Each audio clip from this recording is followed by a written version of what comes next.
Jæja, nú erum við komin á Tesla Model Y. Þetta hreint útsatt alveg meiri háttar ökutæki. Við erum búin að vera að keyra hana bíl í dag í frekar svona sjabbi veðri. Það búið að vera rigning og leiðindi.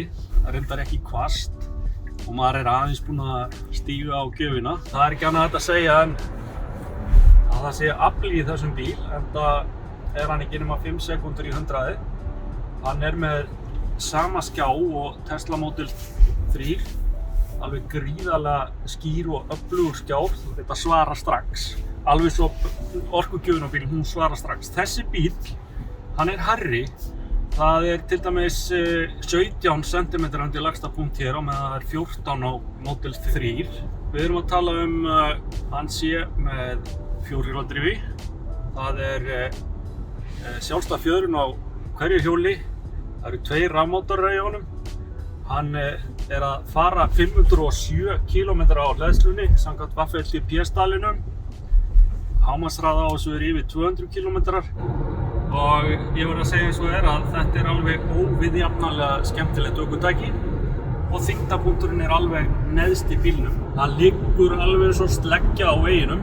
Hann rosalega næmur í stýrinu. Maður finnur að það þarf ekki annað en að bara rétt að taka hérna smá í stýrið. Hann svarar því. Hann tekur hornin mjög vel. Hann góður í beygjum, hann skríður ekkert út úr beygjunum. Ég prófaði hann áðan í hringtorg í mýgandi rigningu og hann var algjörlega hélt sér í hringtorginu.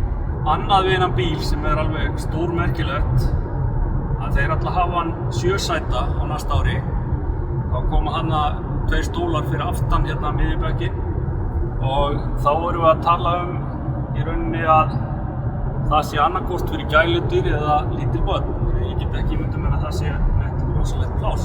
Hins vegar þessi bíll alveg rosalegur fyrir 5 manns. Við erum að tala að hann sé að taka rúmlega 2200 lítra í hérna farangursgeymsluna og ég mældi aðeins golfflötinn hann aftur í og hann 90 sinnum 1 metr, þannig að þetta nánast fermetr hann aftur í og allskyns hól sem hægt að tróða í hérna niður í. Þú veist, ef maður að fara í ferðalag þá getur maður örugglega tekið bara nánast alla búslóðana með sér. Það sem Tesla búin að vera að gera í sambandi við þennan bíl og náttúrulega hugsaður sem fjölskyldubíl, svokallaður SUV eða crossover bíl. Maður þorir ekki að segja þetta á íslensku, þetta verður kallað borgarjeplingur eða sportjeppi eða jepplingur eða slyddueppi eða eitthvað svoleiðis, eða það má ekki segja jeppi, þá það allir alveg galnir. En þetta allavega 4-hjóladrifinn bíl sem mjög auðvelt að setjast inn í. Þú sest eiginlega beint inn í hann og þú situr hátt og sjónlínan mjög góð, þú horfir svona yfir veginn. Það ekki bara sportjeplingur eða borgarjeplingur eða einhvers konar lingur.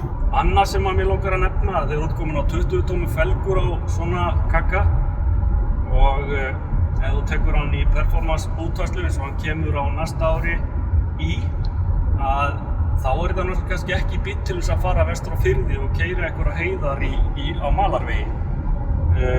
Felgurnar þar svolítið útstæðar, þessar 20 tómu óboðslega flottar, alveg meiri háttar. En maður þarf að passa sig aðeins þegar maður keyrir til dæmis nálægt köntum og slíku að eyðileggja ekki þessar felgur þegar þær mjög fallegar. Að lokum langar mig að segja örlítið verðið, það rúmar 7 milljónir verðið á þessum bíl og hann bara basically með öllu. Eina sem að þú getur bætt við, þú getur valið í lit og þessi rauði litur langt dýrastur. Hvítur kostar bara ekki neitt, það innifalið. Nú hann með algjörlega lyklalausu aðgengi og frágengi. Það virkar þannig að þegar þú tekur við bílinn þá færðu svona app í símaðinn og þú stjórnar bílnum svolítið með því appi.